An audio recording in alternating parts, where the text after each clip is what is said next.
Welcome to Thursday, November 19th, 2020. Today on the Day Weather Podcast, we're going to talk about a cooling trend. While it's still going to be mild by anybody's standards, for November, we are going to start to cool off. Mountain snow shower activity will increase at times through the weekend. No one's going to get clobbered in the mountains, but a little bit of snow coming. Trending cooler for all elevations. Both sides of the Continental Divide going to see a trend towards cooler, more typical November temperatures for the rest of the week, really getting going tomorrow and lasting through the weekend. We're still looking at unsettled weather into Thanksgiving week. However, there's been no resolution. We talked yesterday about the computer modeling being in big disagreement for next week, and that trend continues. So we've got a lot of question marks for Thanksgiving week. If you are going to be traveling, well, something you need to watch out for, as the weather is going to be changing next week, a little more unsettled, but the details really hard to sort out right now. We're also going to take a sneak peek into the month of December. We're getting some long-range signals, some things we're seeing on our long-range prognostications that are indicating that early December could bring us some interesting weather, and we're going to give you a sneak peek. Before I get to the weather, though, I want to talk about some happy birthday wishes. I want to wish a very happy birthday to Mother Prioris, a weather watcher, a weather fan near the Colorado Springs area. You can see her there at the monastery north of Colorado Springs in a massive snowdrift and with her dog Zelly and Micah. Happy birthday, Mother Prioris. Also, happy birthday wishes to Suzanne Rowe of Cheyenne. Happy birthday, everybody. Now let's get to the weather. First of all, what we're going to see today is a flattening of the jet stream flow. You can see it's west to east, but that high pressure area that was overhead earlier this week that got us so warm is breaking down. So still mild because the airflow is coming right off the Pacific waters.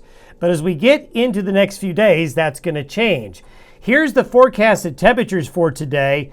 Look at all of this gray, red, and orange. These are much above average temperatures because of that Pacific airflow here pushing in that air. But you can see colder air is locked up in Canada, but it's going to get the opportunity to move south. And this is for Saturday night. We have a frontal system and a trough coming in, so winds aloft come in from the northwest, and we're going to get colder. And you can see by Sunday, colder air spreads west of the divide, gets east of the divide as well. Now, this is nothing terribly cold, but certainly enough to cool us off from where we've been and get us back towards a more normal temperature pattern. By Monday night and Tuesday, here comes another trough coming through. This will bring another shot of colder temperatures, some mountain snow, and maybe a little bit of light snow on the plains. It's this guy right here which is leading to so many question marks, because it is poised to either come southeast towards Colorado by Thanksgiving Day or track more north along the U.S.-Canadian border. This is where the computer models are having such a difficult time. This is a look at the Canadian model for Thanksgiving Day Thursday. A pretty impressive trough with some good cold air and some moisture coming in behind it. This would certainly be causing some travel concerns if this indeed does develop. Something to keep an eye on. But the U.S. model has the storm system up on the U.S.-Canadian border, moving along very quickly and really not producing much weather, at least for our part of the United States, for Thanksgiving Day. Hopefully, we're going to have some better resolution.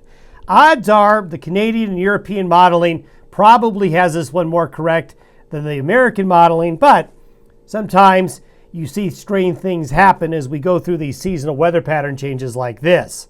Now, I wanted to give you a sneak peek into early December. This is something that has been showing up on our long-range charts that go out 2 to 4 weeks.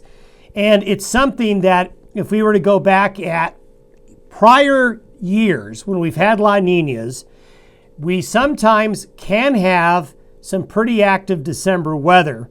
And what I'm showing you here is a very far long-range chart that goes out 2 weeks for December 2nd.